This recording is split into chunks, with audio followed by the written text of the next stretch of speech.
Let's pick up the phrase that I was just completing on side 2 of the theme of creation, in which I was observing that it's the inherent nature of the whim to go on pushing, erupting, increasing complexity until finally a state of material complexity has been reached, at which point a level of consciousness can be generated capable of reflection and consciously knowing itself as God. At that point, at that stage, the basic inherent push of the whim is fulfilled. Baba tells us, of course, that this occurs in the first human incarnation. At that point, the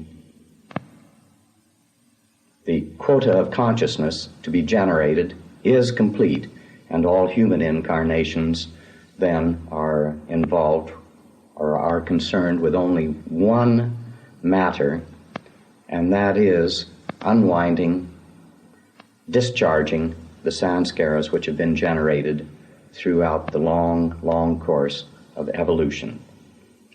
So, at any rate, now we've covered phase 1, an enormous phase of the theme of creation, from the original state of God up to the first human incarnation. Well, let's do just a few moments of review of some of the high salient points of that. The first and most important of all to be very, very clear on, and not just to be a bit philosophical about, but to realize that this has to be the framework within which you and I and all of the rest of humanity operate. And that is that reality, Baba tells us, all the great mystics tell us, the avatars tell us, that reality is God, and that God is infinite, eternal, and I remind you that all questions of time exist only in our minds, within imagination. But from our standpoint, He is eternal. There was never any beginning and will never be any end of God, and He is also indivisible, which means that everything that looks like separateness or contrast, difference, up or down, again exists only in our own minds as imagination. And then we get to this extremely difficult thing to digest for many people, and that is that the original beyond the beyond state of God, the origin of God, was 100% unconscious, but with the innate, inherent whim, capability, potential to wish to know His own divinity consciously. And when, as Baba says, for reasons that are impossible to put into words or in logic, that whim began to move, then automatically all of the conditions, in fact, all of creation, flowed out of the disturbance created by that whim. We did a couple of stop cameras at critical points of the moving of that whim, just the instant that it started, and compared it to the only thing that we can compare it as we know it, which is a wave motion. Or if you don't like to look at it as a wave, as a compression followed by a rarefaction. Look at it however you want. It is a disturbance of contrast. This is basically the fundamental nature of all of creation as we know it, as we are able to analyze it and to break it down. And secondly, within this wave, there is the crest and there is the trough, which is automatically contrast, even though it is all within the same body of, let us say, this huge lake or ocean or pond, however we want to conceive it. And so here we have, first of all, the basic energy condition of creation, and secondly, the basic fundamental mechanism for the creation of consciousness. Immediately, this so-called contrast in the top and the bottom of the wave gave the first primitive ability for experience between contrast, between apparent opposites, that was imprinted upon the impressionable God Himself, The first iota of consciousness was born instantly, and the first sanskara was born instantly. But this was an extremely primitive state of consciousness, and also of habit patterns and of matter. And what was produced at that point came nowhere within light years of being able to be a type of consciousness which could turn upon itself, reflect, and ultimately know itself as God. And so the whim continued to complexify, to erupt, to throw disturbance, more complex waveforms, finally becoming simple material condensed forms, and so on, from the subgaseous forms, liquids, stones, metals, and so on, straight on up to the most advanced animal forms. And there was where we stopped the first phase of the theme of creation. So let's leave it there then, I hope, for your sakes, until the next occasion. But I think it would be wise to reflect a little bit on some of the fundamentals that we've discussed in this first part.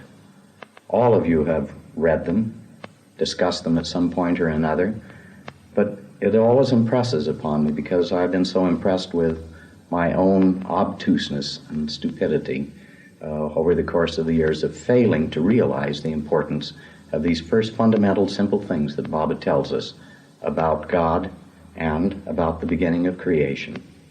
Because if we reflect upon them, digest them, absorb their implications, inevitably a great deal of what we have to discuss and go through as human beings becomes much more apparent, and we see the inevitableness of the whole procedure. So, for the moment, Baba be with you.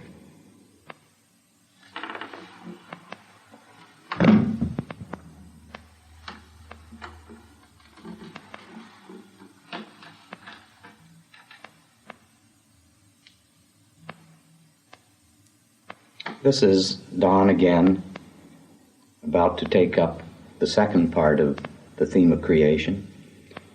You recall in the first part, we took up the stage of God in his original beyond the beyond, totally unconscious stage, the surging of the whim, what it produced, and the mechanism of evolution, up through the most complex animal stage to the first human incarnation. We also described, but I'm afraid albeit much too briefly, the fundamental structure of drop souls and the appendages to the individual drop soul. In other words, as it were, a bubble, a seeming bubble of God, which is the drop soul, which seems to be separated from other drop souls, which even seems to be cut off from God himself, and tied to it a specific, very, very light, ethereal, ephemeral mental body.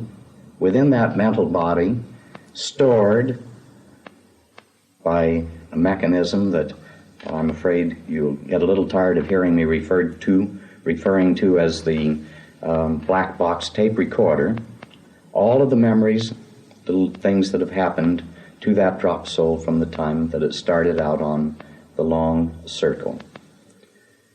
Then, secondly, in addition to the mental body, the subtle body, that of the emotions, the forces that finally are put into motion to energize the physical body and carry out absolute physical actions.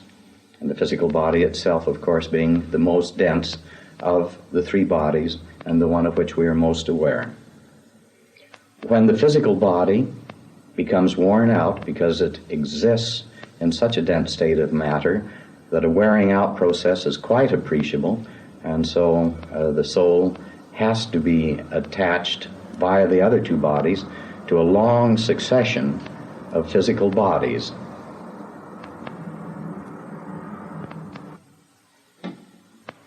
Now, as far as I know, and perhaps some of you may have found something on the subject that I am absolutely unaware of, but as far as I know, Baba does not describe the repository of consciousness during the stages of evolution and involution. I've always suspected that probably in some fashion or another, it was probably a property related to one of the three material bodies, mental, subtle, physical, almost certainly in the mental, and I've often speculated in my own mind that the intervention of a perfect one in going from the sixth to the seventh plane is probably associated with transferring that from the succession from, let us say, the plane of materiality, finally into a soul function. Because it is certainly true that as the individual drop soul achieves God realization, all material bodies are dropped eternally, and perfected consciousness is retained eternally within the drop soul infused into God, into the total God, from which it never actually had any separate existence. But at any rate, that's just a little bit of personal speculation, and perhaps there is something that Bob has already given us that clarifies that, or perhaps it's up to you and to me to make a long-term meditation on that and to clarify it. After all, Bob leaves things for us to do. At any rate, let's get back now to where we jump off into part 2 of creation. Again, consciousness is complete as the individual drop soul takes on the first human incarnation. And I know that there's been a great deal of confusion amongst various people. In fact, such an eminent Baba philosopher and such a tremendous Baba lover as Charles Purdom himself, in his book, The God Man, pointed out, according to his opinion, that consciousness goes on evolving in the various human forms. This was picked up, and I had the problem as well as great privilege of acting as a messenger boy between Baba and Purdom to try to straighten out Purdom's inherent feelings on this. Purdom immediately pointed out to me that it was obvious that Purdom at that age, well into his 70s, was a much more conscious individual than he had been as a young boy. As I carried this to Baba, Baba immediately brightened up and began gesturing, and Arish explained the gestures to me that Baba was pointing out that Purdom had confused consciousness with awareness. Well, even that simple differentiation has certain problems in trying to understand, but in any case, you and I should have absolutely no confusion that Baba has said that the most primitive savage man in Africa has just as high a quality of consciousness as the most sophisticated poet, musician, politician, creative individual that you and I have ever been around. In fact, equal to the avatar and the perfect master.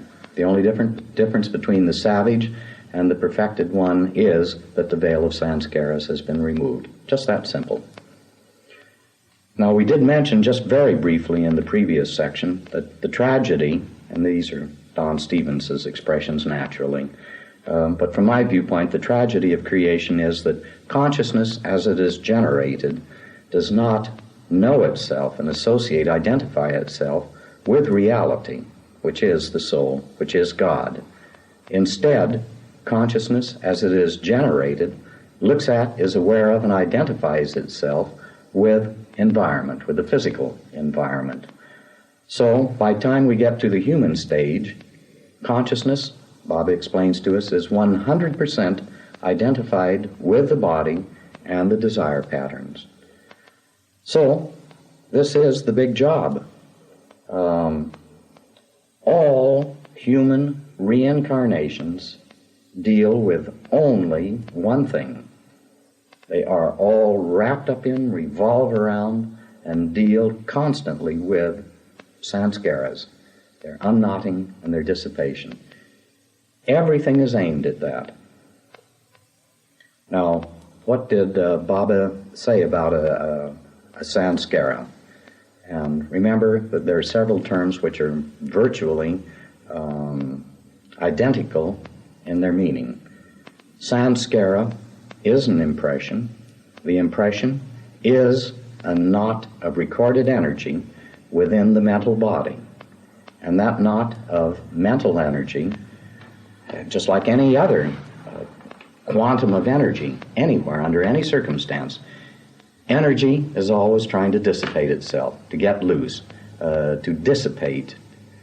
And as a consequence, as they are stored in the mental body, they're only waiting the proper chance to jump out of jail, as it were, and to run loose around the landscape and to express themselves. They're really, you might say, the truants of each drop soul entity. And there are millions of them stored up there in the mental body. They are knots of psychic energy which, just like the electrical energy on a cloud, are just looking for the first opportunity to leap to a discharge point, to leap to a church steeple or a tree or to you or me or some other point in the environment. So this is what, let's say, a habit pattern comes from. The particular experience which impressed its knot of psychic energy on the mental body, of course, tries to re-express itself in environment in a similar action. And of course we take that as perfectly normal. Our habit patterns just are. We justify them. They try to express themselves as they were originally learned. And to us that is, we don't even think about it. We're not even conscious of it. All we are is aware of the need to do a particular thing. And then later on, of course, comes the post-rationalization of the event. We try to show that it was moral or that it was necessary or it did good things. But the actual fact of the matter is all of that post-action process is a lot of sheer baloney. And we might just as well wake up to it and start to become honest with ourselves. We go through all sorts of contortions and get ourselves in messes trying to justify the manner in which that psychic energy knot leaped into action in a favorable environmental complex. And perhaps I should explain that a little bit, what I mean by a favorable environmental complex. Naturally, if you had a Sanskara to melt water, melt ice into water, it'd be very difficult for that Sanskara to express itself in a tropical country. And so if you're living in Central Africa or Central America in the lowlands, that psychic energy knot, which wanted to melt ice into water again, would have to remain suspended. Similarly, there are all sorts of Sanskaras stored up in our mental black box up there, which at a given time, or perhaps even throughout a given lifetime, never encounter the favorable environmental circumstances within which that energy knot can be expressed. And so it remains dormant.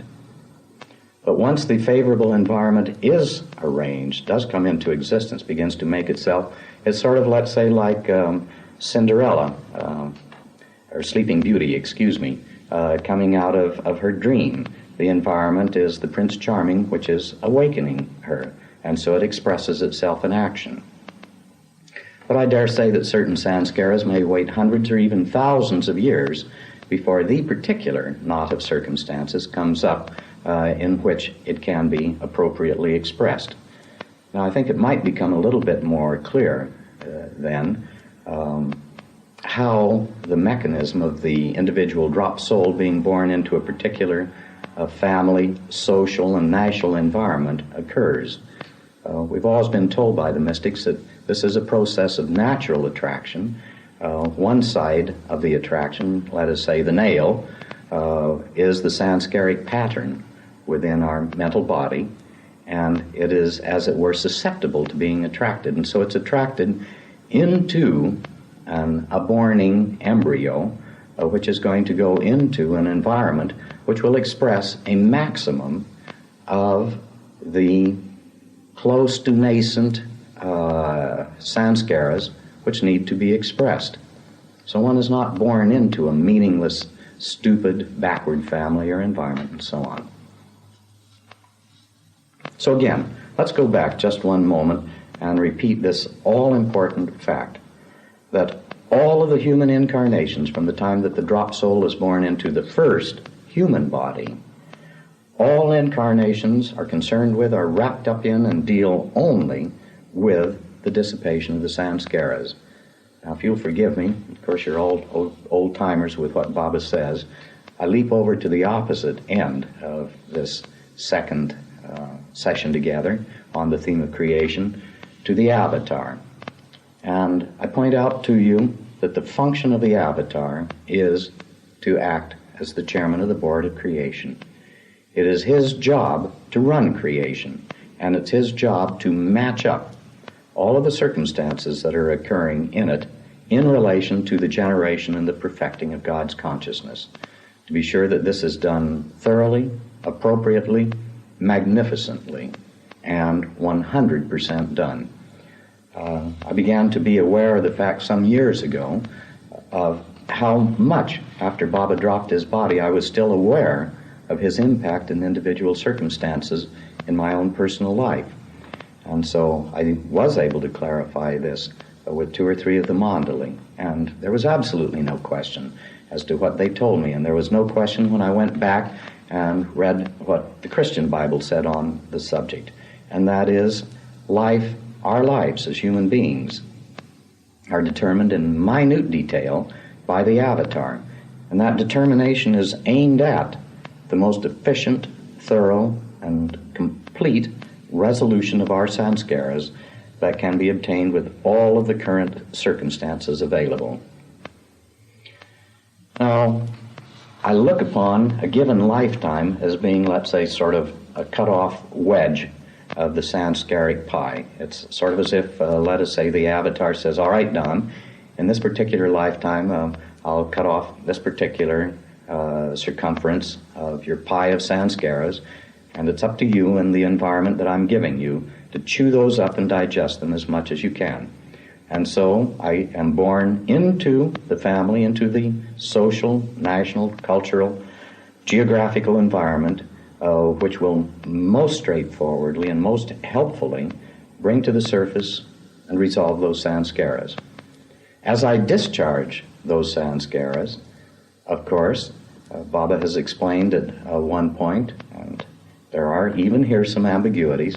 This is one of the 2 things that Baba said he would have to explain in much greater detail at some point, the precise manner in which the sanskaras worked out. But at any rate, what Baba tells us is that as a sanskara is being discharged into environment, it's just like an automobile running along a road at 90 miles an hour.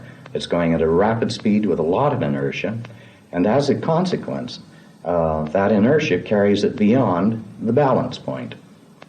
So if I have a particular sanskara that I'm discharging of working very hard in say, the field of mathematics, because that had to be balanced out and expressed, I overexpress mathematics. I carry beyond the point, and as a consequence, I move into the reverse direction. And I'm doing this with a number of important sanskaras which have been cut off into that particular pie wedge of sanskaras for this particular physical incarnation.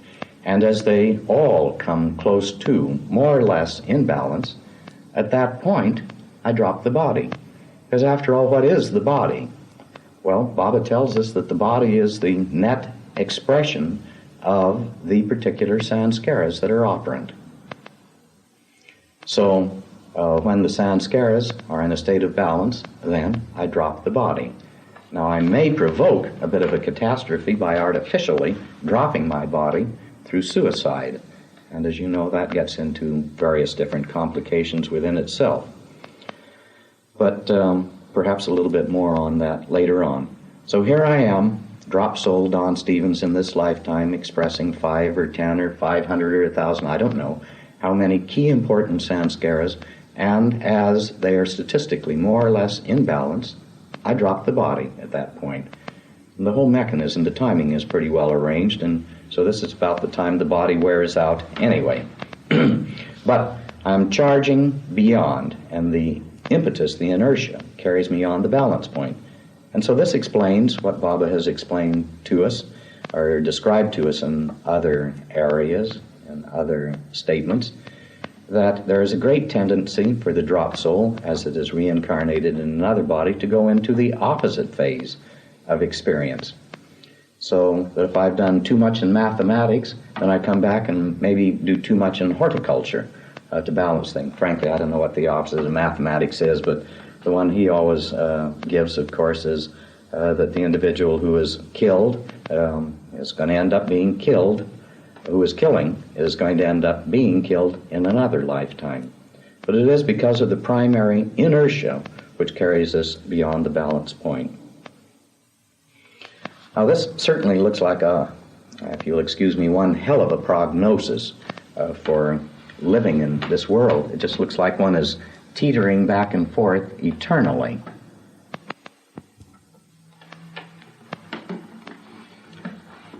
But if you absorb various of the things that Baba has described to us, one of the things he says, for instance, is that it takes, a lack of lifetimes, or I don't know, maybe it's many lacks of lifetime.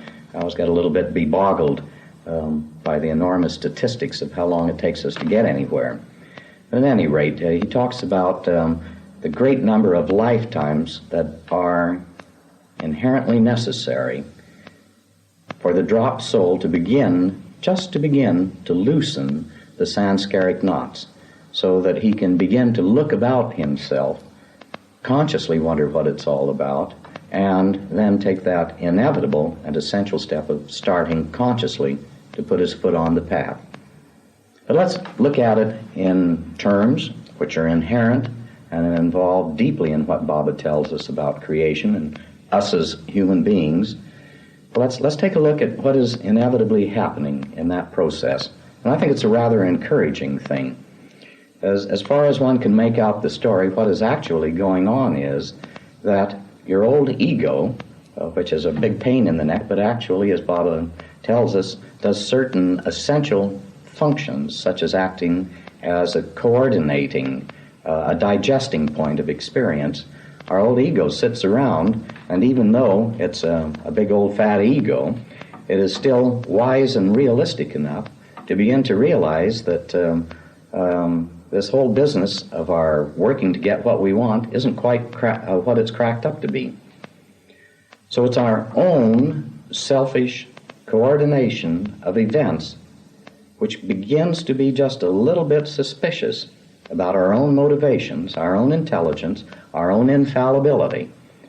The things that we worked so hard, absolutely dead convinced that they were right, that they were inevitable, and that everything that held us away from them was infernal and perverse, we begin to be a bit suspicious of our own goals and our own capabilities. At first, of course, we're very naive about the thing. Everything that goes wrong we blame on somebody else, or that chance and environment tossed up some unfortunate factors in front of us.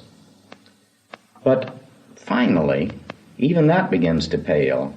Somewhere way down involved inside of us, this poor, benighted, dropped soul that's got such a heap of garbage thrown over it, all of these sanskaras beclouding it from so many millions of different lifetimes and experiences. That dropped soul is still there, and one way or another, its knowledge of reality sends a little bit of a glow through here and a little bit of a glow through there. And that is inevitably, let us say, the source of truth, the philosopher's stone, which begins to seep through. And as we ourselves are successively disappointed in different circumstances, try and retry again, and find that goes down the drain, or that even when we succeed, what we had thought was a desirable goal turns out to be vinegar in our mouths, then this tiny bits of rays from the drop soul itself, which gives a beginning base of judgment to our conscious self, begins to seep through. And sure, I suppose we spend a few more thousands of lifetimes going through other combinations and permutations of kidding ourselves, or trying to kid ourselves. But eventually, the amassed evidence of our own personal experience and the integrating point of the ego, it's sort of like a computer, gathering all this in memory banks and then summing it up, you see. And it goes on. I'm sure you're aware of this unconscious process that goes on in your own life. You have raw experience, and then all of a sudden one day, without particularly thinking consciously of it, you've integrated unconsciously that experience. Well, this is going on. And the ego does act, Baba says, as the focal point around which this happens. So our own blessed ego accumulates, attracts like a magnet around it, the implications of a lot of experience, and even an experience of a previous lifetime, although lost to us in its specific detail, still from the essentialization leaking through from the mental body, and it does leak through the subconscious processes, and I suppose dreams are an important mechanism of this, but at any rate, it leaks through too. So the soul judgment pattern is seeping through in little flashes of rays of intuition and little gulps of honesty, and our own summarized experience from our mental body is leaking largely subconsciously through and beginning to give us suspicions and doubts. And finally, what happens? Well, the individual himself becomes eventually so disillusioned, so dissatisfied, so unhappy with the results. He himself begins to become more and more impatient to get somewhere. And so he speeds up the process. He's more brutally honest and ruthless with himself in his judgments. He doesn't blame. He doesn't hide the end implications of results from himself so much anymore. So he himself speeds up the process, trying desperately, increasingly, to find reality, dependability, truth. Lots of times we say happiness, satisfaction, all of these things. Call it what you may. The individual is grossly discontented, and he wants something that he can stand upon and which will warm him.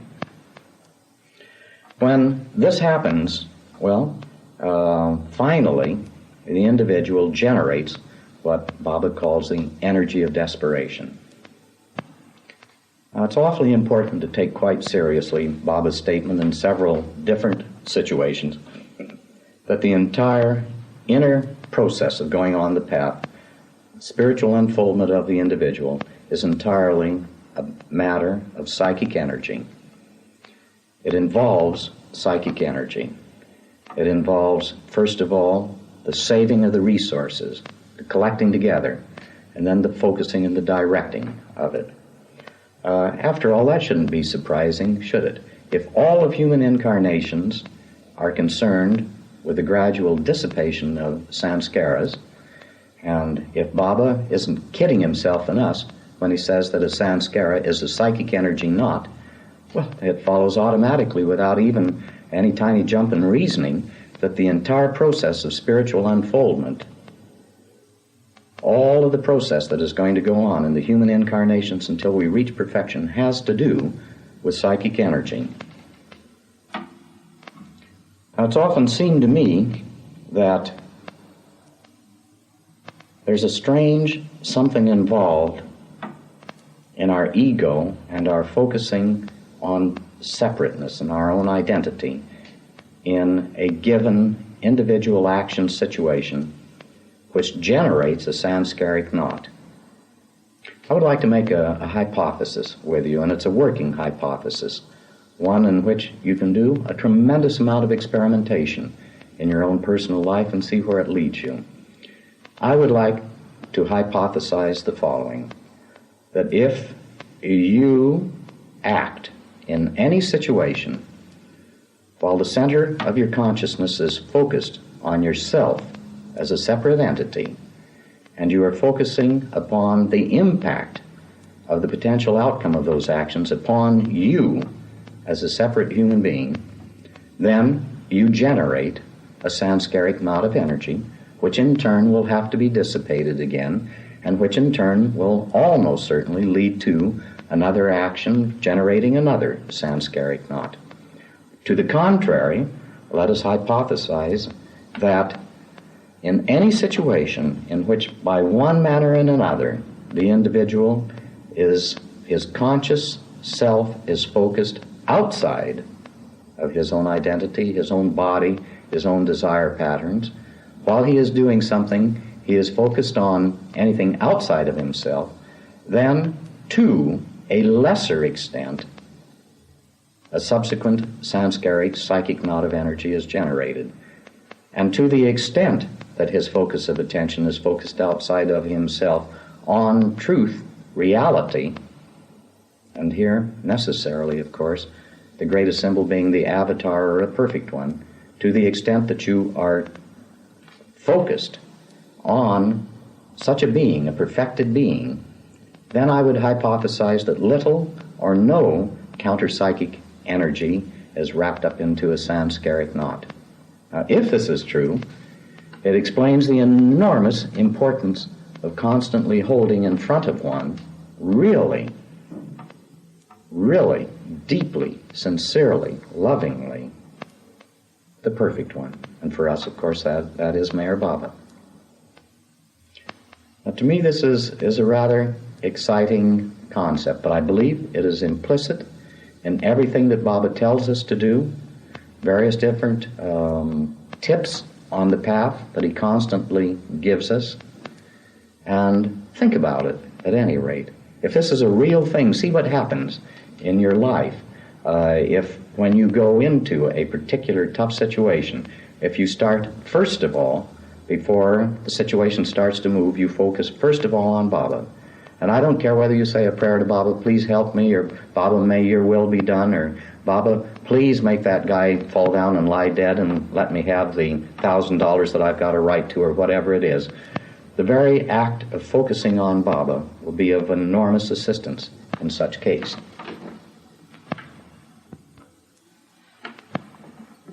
Let's take just a little bit more look at the state of the human being when the samskaric knots have been loosened just enough by that some lack or lacks of lifetimes of personal experience, when he begins to reflect upon the results of all of those efforts, all of those goals, all of those attempts to hoodwink other, to rig circumstances and so on, somewhere or another to bring to fruition his own particular desire patterns. And as he becomes more and more disillusioned with the results of it, fed up, and starts to look for real answers, something that is a dependable base, a tremendous honesty comes over the individual. He begins to say to himself, I must have truth, regardless what is the cost, because instinctively he knows that there's no way finally to escape the truth, and that therefore the course of self-preservation, to eliminate self-destruction, which he has been constantly going through, must be based upon an honest search for whatever the truth is. Lots of times, of course, he has sort of a suspicion that the truth is going to be pretty god-awfully indigestible, difficult to live with. But as a matter of fact, all he has to do is to start a little bit of truthful search and to find a tiny bit of it, when he finds to his amazement that truth is not only acceptable, but enormously satisfying and exhilarating. But I've jumped again, I'm sorry. Let's go back to the individual as he gets to that state of divine desperation, where he must strike out and find the truth at any cost. It's also here where the enormous need of the individual to find oneness somewhere in his environment becomes so powerful. The desire to find love, to find understanding, to find containment. This I've witnessed so many times as I've seen different individuals come to the physical presence of Baba for the first time, see him, and immediately break into floods of tears. Man or woman, makes no difference. This was a majority reaction, because within oneself there is such a tremendous nervous tension by time one is ripe to come into the presence of a perfect one, particularly of the avatar. There's such an enormous nervous tension of need, of fulfillment, of tension of having struggled for it, looked for it, turned in every direction, fought and battled and plotted for it, and not finding it. It does lead to enormous and inner tension. And then one day, the individual, when the battle seems as if one is almost too tired to go on, as if perhaps one's nerves just simply cannot cope indefinitely with it, suddenly to be ushered into the presence of a being who one senses instantly is one with oneself and totally accepts what one is. It's almost too much. The release of this tension is overwhelming, and this is what produces the tears. It's not as if this were consciously formulated by the individual as he first comes into Baba's presence. It just happens that way. But if you go back and you think about it, what went on, the overwhelming release of tension, of finding that there is a being right in front of you, right with you, who knows and accepts totally, is tremendous. But at any rate, as the individual begins to search for honesty, then he searches also for real love, real understanding, and real encompassment.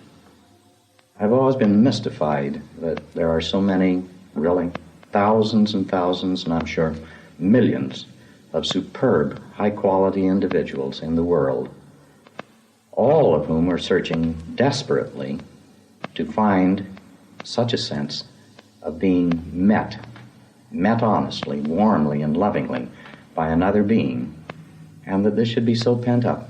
Individuals who feel this way can look at each other and know each other for months and years, and still nothing ever happens to leap the barrier. We have such a high barrier and such deep suspicions and such deep convictions that there is not such a being, or else we look for such a being in such strange trappings that we don't know when he or she is right beside us. So, the other characteristic also, when the individual really gets down to the real battle of trying to get on with the truth, is that he's giving up kidding himself and others. In fact, he's even revolted by it. Anything other than trying to dress up a situation in something other than its real clothes is acceptable to him. So, a search for the truth, revolt with the manners in which people try artificially to doctor up situations, revolt and a hate even of oneself when one finds oneself doing it, and a deep search for broad encompassing love. And then, out of all of this, because one has gotten tired of pouring one's energies into the old patterns of success, because success has come into doubt. One doesn't know anymore what success is. And what happens out of this? Well, actually, there is a tremendous saving of energy that goes on. All of the energy that went into all those battles in the office, and battles with parents, and battles with a supposed loved one, and so on. That energy has been withdrawn. One is not willing to put it into situations anymore. And so here it is, all pent up in a reservoir. You might say something like a condensed lightning reservoir, swirling around inside, looking for some legitimate point at which to discharge. This is the real nature of the energy of desperation. And I might say that it is an extremely dangerous point. It is one in which, at which the individual can very easily become unbalanced. As a matter of fact, it's very often been pointed out that individuals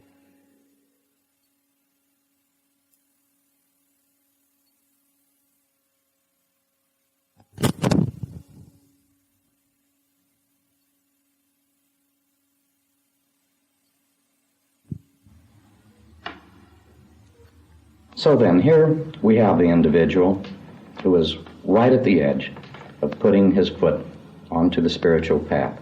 But you say, well, how's he find out where it is? Where does he get the clue? Well, this is a responsibility of the perfect ones.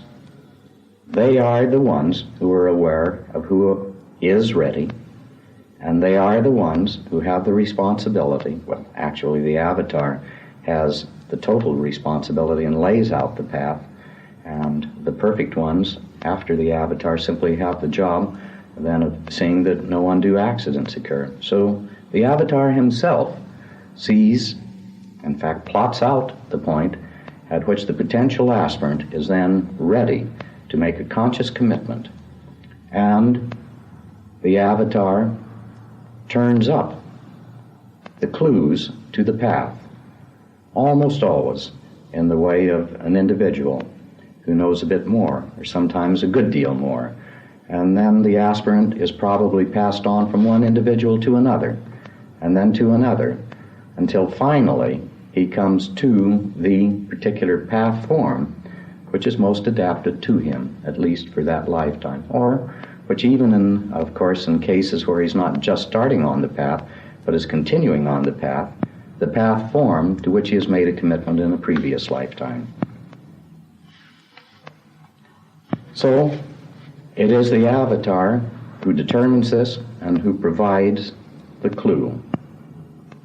Now, usually the individual to whom the budding aspirant is directed has to put up with quite a good bit of guff, has to use a good deal of self-control in the situations, because after all, we're still so close to our ego, we're still so close to defining reality by our own internal drives, impulses, convictions. And these, after all, are 99.9% based upon sanskaric patterns, not upon truth and intuitions from the soul itself, but just plain old psychic energy, not physical, mechanical, sanskaric desire patterns.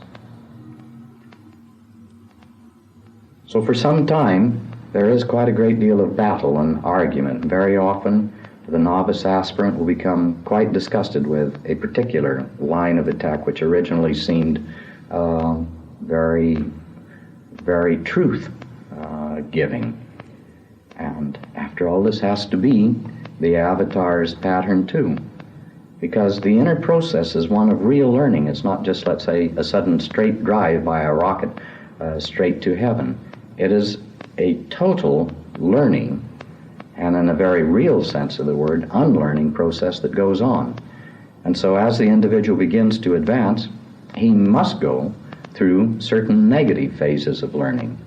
He must unlearn certain things. He must see certain dangers and various aspects and various paths which he then begins to realize are not the truth, so that when he does find the truth, he will have the contrast to be able to choose.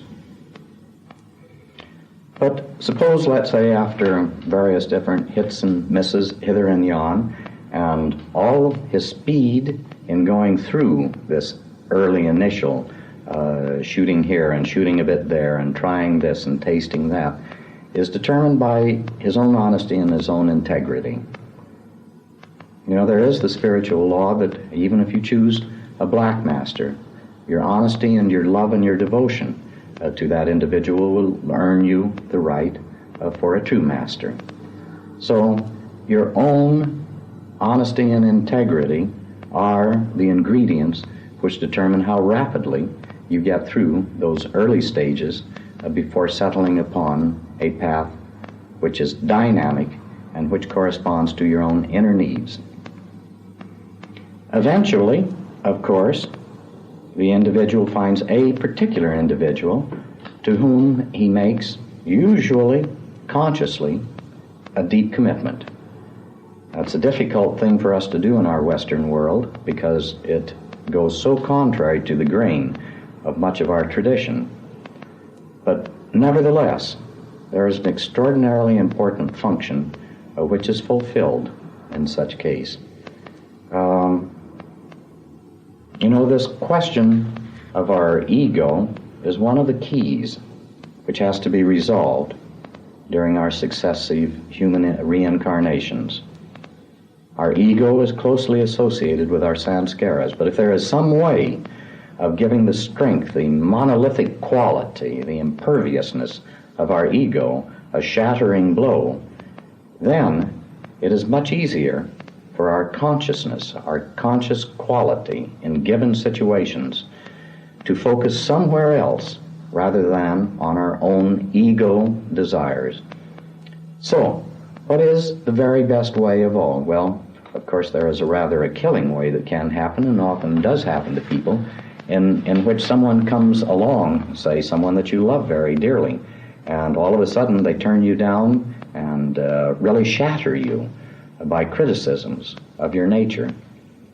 At the time, this seems so absolutely, unbelievably cruel that one, after being shattered and after passing some time in almost desperation because of it and self-doubt, finally one finds that something terribly good has come, and that is a real crack has been made in this monolithic quality of the personal ego. But if it's not to be that or if it's to follow on behind that, because often we have to go through that process of having another loved one give a real crack in our ego before we have enough flexibility, enough openness to make the type of inner commitment that is necessary for real progress. After we have had that initial crack from another human being, then very often the next stage is to come across the individual who is to be the real guide, the real master for one. And what happens here? Well, we have so many of Baba's words from the discourses and so many other things that he has given to us that, first of all, love is the high road. One's longing for love can be met. The sense of being contained, of being fulfilled in another being, can be accomplished by the guide. So, if it becomes possible to form a deep commitment, a deep love, and a deep trust for the guide, and to the extent, as of course it is traditional in the Far East, that the good and the will of the guide is more important, more trusted than one's own, then an astonishing thing happens. And Baba calls that situation the formation of the provisional ego. The master himself in such a situation is substituted for our own ego, and for some period of time at least becomes the provisional ego in its place around which our actions occur. Now, during this time, our own personal ego is, as it were, put over into the deep freeze, but actually it's a deteriorating deep freeze.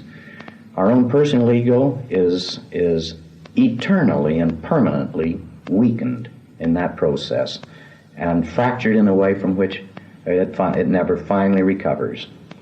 So, after we have developed this deep love and deep trust for the master, for the guide, if we are so lucky, and to such an extent, and so really, so deeply, not trying to do something, but it just is there. It's natural within us, natural within our feelings, that we trust and love that individual, so much so that literally, factually, our own sense of our own good is secondary or tertiary or not even thought about.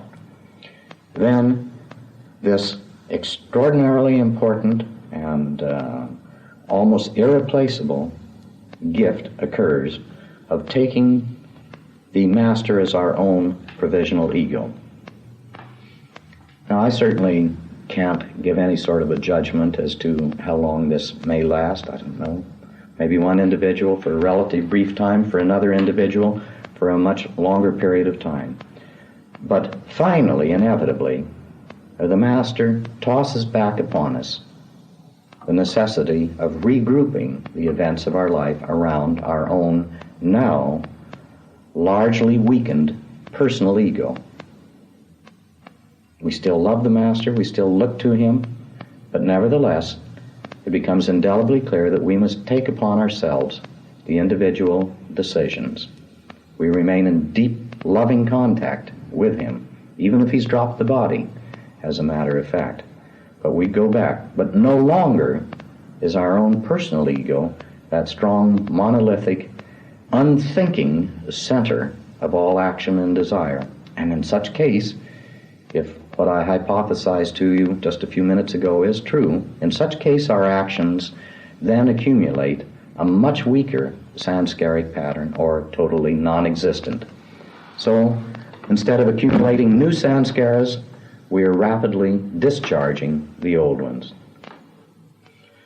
As the old ones are discharged, of course, then that barrier, the dust over the mirror of the soul, begins to diminish. Now, there's one phase of this process of the weakening of sanskaras that I haven't covered yet. I've concentrated, for the moment, of course, first of all on the early phase of the shaking the sanskaric knots before we start to come on the psychic path. That is a process of beginning self-education. Then, hopefully, comes the path of commitment to a master or a guide in the flesh. And also, if that does not occur, or simultaneous with it, or after because even after one has the close relation with the master, frequently one has to go on weakening and finally eliminating many of the Sanskaric knots more or less on one's own, at least much more on one's own than when one was close at the side of the master in the flesh. And Baba talks about a type of a learning process that goes on here. I especially like this. It appeals to me, and I think we have very much under-realized, under-focused on what Baba tells us here. He says that certain weak Sanskaric knots can be withheld from expression and eventually exhausted simply by either withholding them or a bit of even daydreaming and not putting them into physical action. But he said that there are certain strong ones, certain strong ancient ones, that cannot be dealt with this way. If we simply try to dam them up and put a barrier, that if we use the technique of simple sheer repression, that this does not work, that our own inner understanding and knowledge must be the final thing for the dissolution of these. And he does put it this way. He says that in the process of our going through experience, and honestly, clearly through experience, not kidding ourselves, honestly assessing the results, this allows the touchstone of our own soul to come through to judge true value. And by the inherent value of our own soul pattern, the quality of our Sanskaric knots is gradually changed, and our own impulse, our own desire patterns are gradually changed. This is what Baba defines as sublimation. Now, I think this is one of the most magnificent descriptions of a down-to-earth and an honest and a realistic learning pattern can possibly be. Take just a little bit of a look again at the honest ingredients. First of all, I've told you that the avatar is the chairman of the board of the universe, and he maps out the events of our lives aimed at the most efficient resolution and dissipation of our Sanskaric psychic energy knots. So the experience that comes to us is directed by the master man himself, the avatar. Secondly, we have within our own selves, within our own imaginarily separated entity, our drop soul and three bodies, we have the touchstone to truth and all knowledge, our own soul. So, here we have the avatar setting up a situation on the outside, our soul on the other side, and here is a nutcracker with our sanskaras right in the middle. And if we have a good quota of honesty, of not pulling the wool over our eyes, of being brutally clear with ourselves as to what is happening in the situation, then in the nutcracker, between the avatar-designed pattern of external experience and the touchstone of value of our own soul, we modify the quality and the pattern of the Sanskaric impulses to action. And this Baba calls sublimation. What an enormously different definition of sublimation from what you and I have been used to.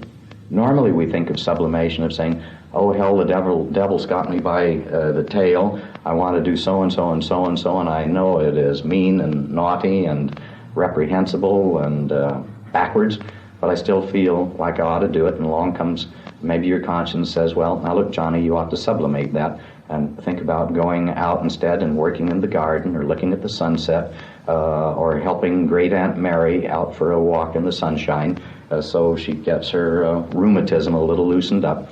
That's the sort of way we usually talk about sublimation, and it's so close to repression that I think you do the same thing that I've always done. I have a red alarm bell ringing as to how effective and how honest that is. But Baba doesn't define sublimation in that fashion. He says many experiences, for better or for worse, we will have to go through. But as we go through them, and I put another tip in there, a suggestion, as you know that you're going into a difficult situation in life, quickly call on Baba. Not for guidance necessarily. I mean, not for conscious guidance. He's not going to set a stroke of lightning into heaven and say, dear boy, do this, or dear girl, do that. But open your heart to him and say, I know this is your situation, but you're trying to teach me something, and help me to understand what you were trying to teach me. All right? That gives the maximum of flexibility to you and opens up to the maximum an internal channel up through the subtle body and up through the mental body and up to your own soul function. It puts aside your ego, which is what your mental body samskaras prey on, and you have a maximum chance of your own soul function to come through with the touchstone of the philosopher. Well, again, between loving the master in the flesh, the guide in the flesh, and regarding life about one as the great laboratory designed for us, astonishingly selfishly for us, for our own inner needs, and all we have to do is to open ourselves up as much as we can and hold on and know that the avatar has designed the learning cycle in a fashion for which we have the capabilities and the power, the resistance, and the aid, or everything that's necessary to go through it. Usually it's either fear or our own desire pattern which makes any sort of learning tough. So much for sublimation. All right, as the individual, one way or another, begins to make a little bit of progress in unknotting sanskaras, discharging the psychic energy knots, then of course what begins to happen is that the soul begins to shine through more and more. The mental body material begins to leak through more and more. One has more intuitions. One seems to sense things, to know things one didn't know before. It may be that 3 lifetimes ago you were a great mathematician, and this lifetime you didn't study mathematics, but now you begin to know how to keep the family accounts, and you even look at a trigonometric equation or something to do with calculus, and strangely enough it makes sense, because that quality, that capability of 3 lifetimes before can now begin to come through more readily from the unconscious. So, one begins to have intuitions, but now let's stop right there, because here is an extraordinarily important point in one's ongoing. When something comes to your conscious mind, other than a physical experience and physical environment, when something comes to your conscious mind and you say, I have an idea, or I have an intuition, or I have a hunch, and you go ahead and follow it, you have, of course, and I have, of course, because we're not perfect ones, we're not even close to it, we have absolutely no idea what the source of that hunch, idea, or intuition was. Now, let me point out several different possibilities to you.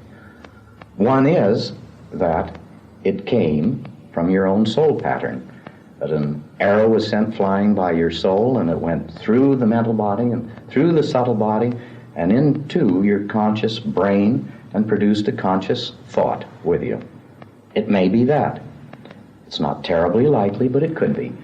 Or it may also be that it's part of something stored in your own mental body. Now, your own mental body, of course, is an enormous repository of all types of experiences. Some of them still pretty fouled up, some of them which have gone through a great deal of resolution already, and we have stored within our own mental body many things which are already quite wise, quite freed, quite liberated. And so it's possible that one of these idea arrows has come from a part of your own unconscious, your own mental body, from an area which is quite resolved. And it turns out to be a pretty darn good base for action.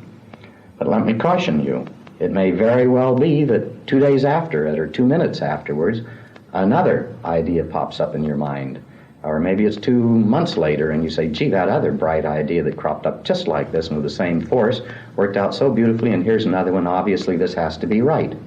But how do you know that it didn't come from a really messed up sanskaric portion of your mental body black box tape recorder?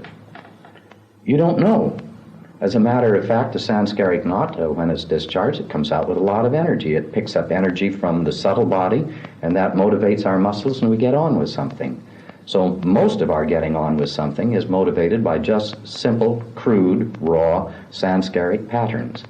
And as some of those become lighter and lighter and more enlightened, and we become more free in certain aspects of our nature, then let us say certain parts of our nature begin to act in a more released and liberated, a more healthy, and in a more balanced fashion. But we don't know when something comes from the unconscious to the conscious mind where it came from. There are also, in some circumstances, the possibilities that a disincarnate entity managed to make contact with your unconscious and sent a bolt through too. Usually this doesn't happen because normally we have a natural, let us say, brick wall surrounding our own unconscious, and that normally cannot be penetrated by another entity.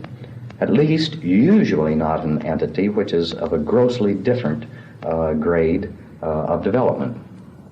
But at different times or circumstances, and in different individuals' cases it may vary a great deal, it can be possible for another disincarnate entity to get a thought or an impulse through.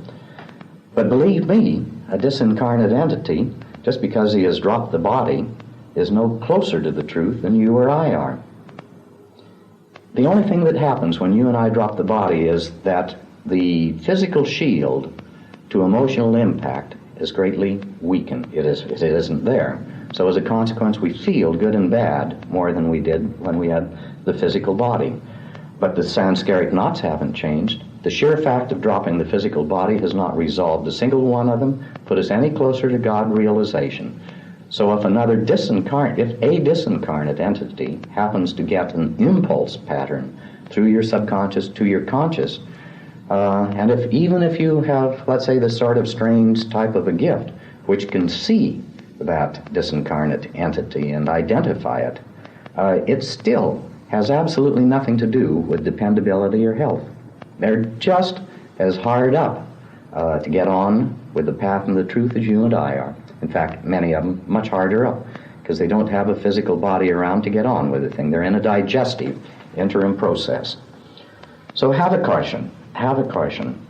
Yes, as you begin to feel freer and freer within yourself, less and less compelled, yes, this is a sign that Sanskaric knots are being loosened and eliminated even. And more the soul can shine through. And more worked out phases of our own mental body experience can shine through and give us a broader base, a more secure base, and we call these intuitions. But the very fact that at one point something shines through which turns out to be balanced and dependable does not mean that the next one will be equally so.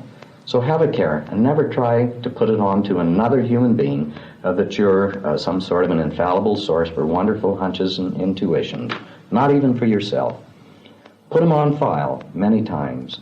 Wait a bit. Judge them as much as you can with your conscious self, what your conscious mind has available. After all, another thing happens too. Any of you who have studied physics and know force vectors know that if something is pushing in one direction and all of a sudden a force comes along from the side, it modifies the trajectory. So you can have a soul arrow coming through, which then has to go through a fouled up part of your subconscious, and that soul arrow either completely deflected or partly modified. So we can have intuitions which are largely balanced, but which have some very unbalanced aspects to them. So if we just suddenly glom onto them, grab hold of them, and trust them implicitly 100%, we're doing violence to our own good sense and to our own helpmate, our own intellect, and our own sense of honesty. So as you begin to go into increasingly intuitive qualities in your life, remember, have a care.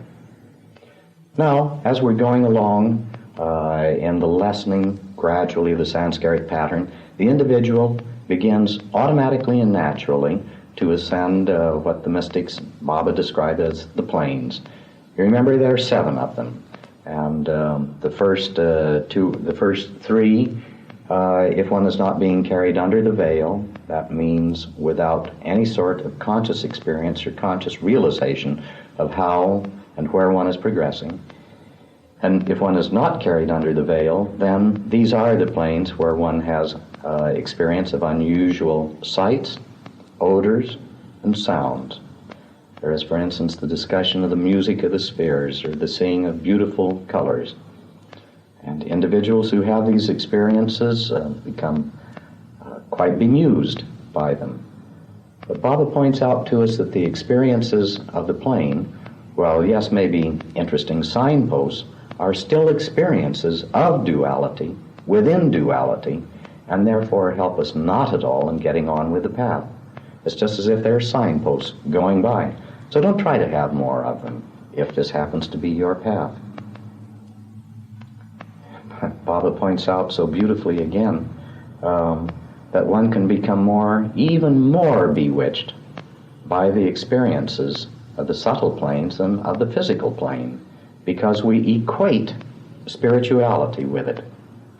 Just as, for instance, we have always equated spirituality with the performance of miracles. And this is something which, of course, largely comes from our Christian tradition. The Catholics use as one of their most fundamental criterion of judging of the sainthood of an individual by his having performed 2 physically verifiable physical miracles. And yet this is just exactly what Baba tells us: beware, have a caution, hold up. It is our responsibility in some way or another, at any time that we have experiences, are able to perform things that are supernatural, to use within that circumstance the inner sense of reassurance and reinforcement that it gives us, and then to assist our master by deliberately not wishing to have another one. Every time that our mind begins to come back to the wonder and the beauty of it, and we find ourselves unconsciously wanting to have another, it is our responsibility to close that off. Baba says that a real master gives only very, very rarely a so-called spiritual or occult experience to an aspirant, and then only in a case of either an emergency or to underline and to reinforce at a critical point his own inner conviction. And then in another place, Baba says, having done that, the master must immediately go about disenchanting the individual, disconnecting him from the wish to have more such experiences. Believe me, I've seen individuals who became wrapped up for an entire lifetime in just such bewitchments, and the illusion that this was real spirituality, and that it constituted and was a sign of spiritual progress. Baba says it is not necessarily a sign of spiritual progress. It may be a natural byproduct of spiritual progress, but does not have value within itself unless given by the master in a very specialized, specific circumstance. So again, your and my job is to get on with the job, and if it is Baba's will that we have such a big experience, all right, let's have it, and extract right down to the husk, to the bone, the meat that he has given on us, and then forget it, get on.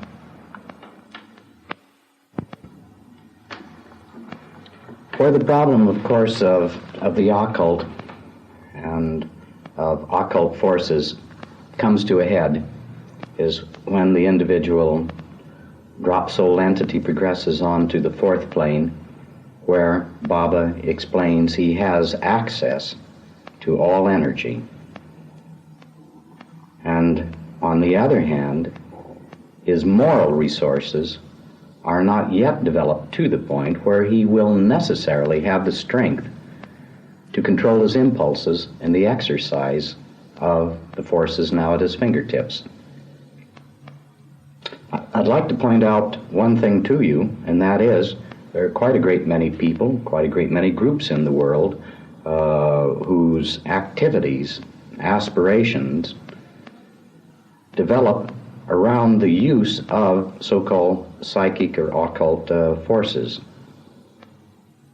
And they utilize these forces to accomplish one thing or another, very often healing and one cannot help but be enormously touched by their devotion, their goodwill, and it is usual for such individuals to explain to you that, of course, this power and this strength is not their own, that it comes from a universal force or it comes from God, however the individual may want to express it.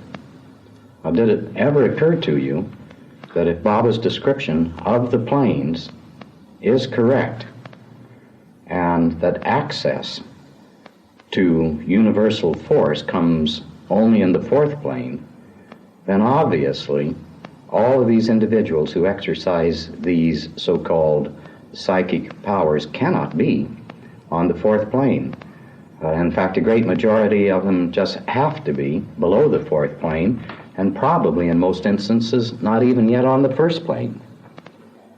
So I would say to you that my own observation is that a majority of people who use psychic and occult powers over decades of their lives, in most instances, become psychically exhausted. They make me think of people who are sort of walking around in a dream. And I look at it in my own mind. I don't know if this is a correct symbolism, metaphor. I look at it myself as if each of us has a tank of psychic energy. And flowing into it is a natural pipe, not a terribly large diameter, but a pipe that keeps coming in and gives us a certain amount of renewing energy constantly. Enough to get on with the usual jobs and usual situations. But I believe what happens is that an individual who finds certain psychic keys then puts a pipe over into that normal personal energy tank and draws off great big gulps of it, gallons and gallons in various different directions. And it is not inexhaustible. So finally, after some time of drawing in this fashion, and with the old intake pipe still limited diameter with a limited trickle coming in, the individual does finally become psychically exhausted. Secondly, of course, if what Baba tells us that the entire spiritual path and spiritual unfoldment is a matter of psychic energy, and if we do not have the psychic energy disposal in the early phases to put in from our side, do we expect the Master to make a gift of it? Well, there's an awful lot of earning that has to go on from our side. There has to be, this is why so many individuals, even after they have the energy of desperation, which Baba says is necessary to make real progress on the spiritual path, still the individual finds that he must go over the various activities in his life, select, give priorities, discard some, bring others to an end. He must go through a very realistic process of dealing with psychic energy. And so if it is true that we do not have use, we do not have access to universal energy until we hit the fourth plane, then for heaven's sake, be careful how you handle your own potential psychic energy within your own psychic energy tank. Are you dissipating it needlessly through various different experiments and so on, or are you keeping it for the deeply necessary internal unfoldment, which really has nothing to do with occult and psychic experiences except as a pure byproduct? Of course, you're all familiar with Baba's statement that the one great chance for reversal of consciousness, of the process of coming to consciousness and perfecting consciousness, can occur on the fourth plane when the individual may use for totally selfish forces this universal energy.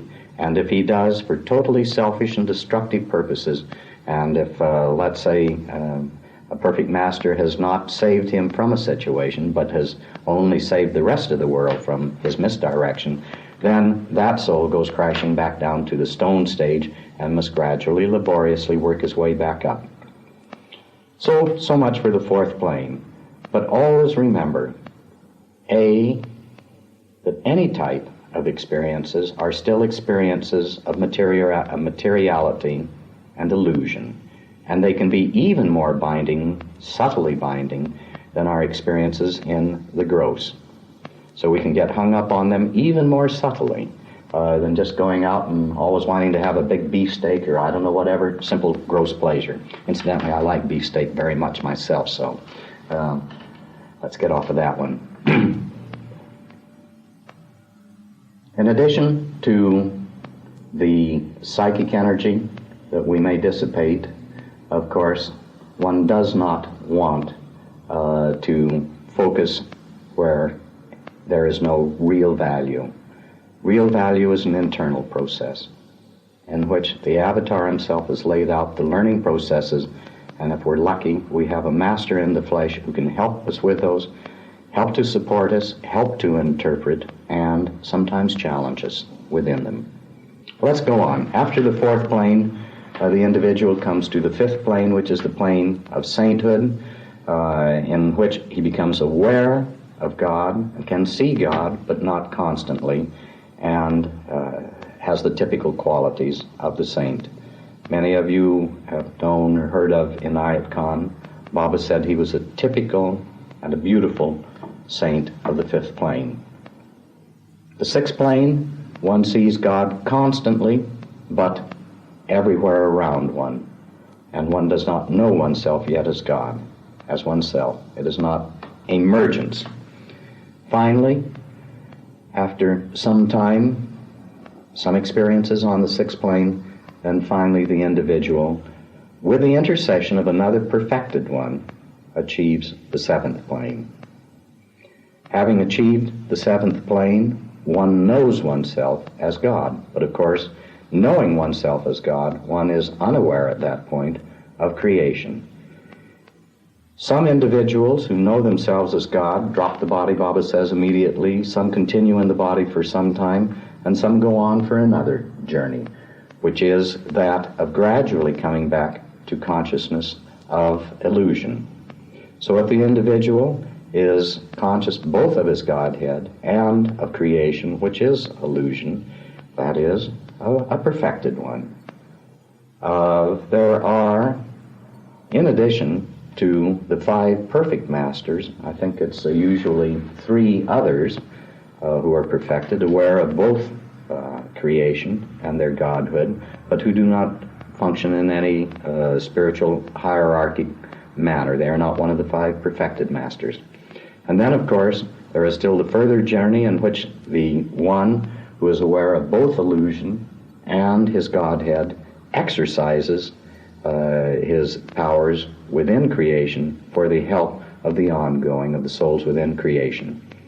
And then finally, after that individual drops the body, that consciousness is reunited consciously with God eternally, with all of the characteristics and the qualifications of the perfected consciousness that were developed and perfected by that dropped soul.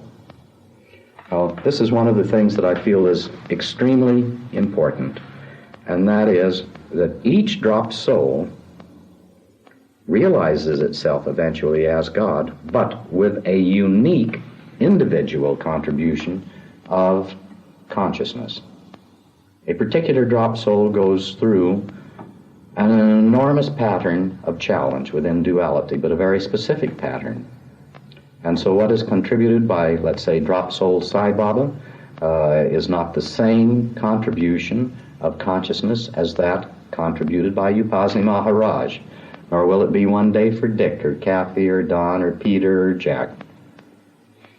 There are no two drop soul consciousness contributions which are the same. They are all different. And because God's consciousness, of course, like all of God, must be infinite, it takes an infinitude of drop souls going through an infinitude of challenge within creation to fill the tank of God's infinite consciousness of himself. No two individuals will ever repeat the same pattern. And hence the necessary conclusion of, for instance, the Sufi mystics, that the inner ongoing process of perfecting of each drop soul must be individual and different. There are certain basic patterns and characteristics that are identical or very closely similar, so certain things can be done in group activities. But certain final things are so highly individualistic that at most they can be shared between a guide and an aspirant. I would say, finally, that what many people regard as the horror, the sadness, the brutality of creation is only a very superficial surface aspect of it. And only because we do not have the total context which total time brings to all events. If I give you my personal opinion and reading, creation is an impossibly optimistic success story, because there is no way finally to go down to defeat. Everything is saved, everything is balanced out, and everything, sooner or later, regardless of the harrowing turns that are gone through, comes through to the home goal, which is realization of one's own self as God.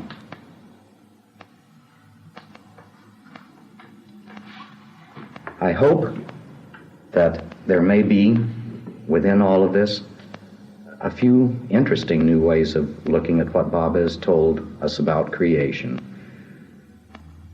Not because there's anything new in it, but simply because each person, in reflecting within himself, turns up a few things that gets him excited.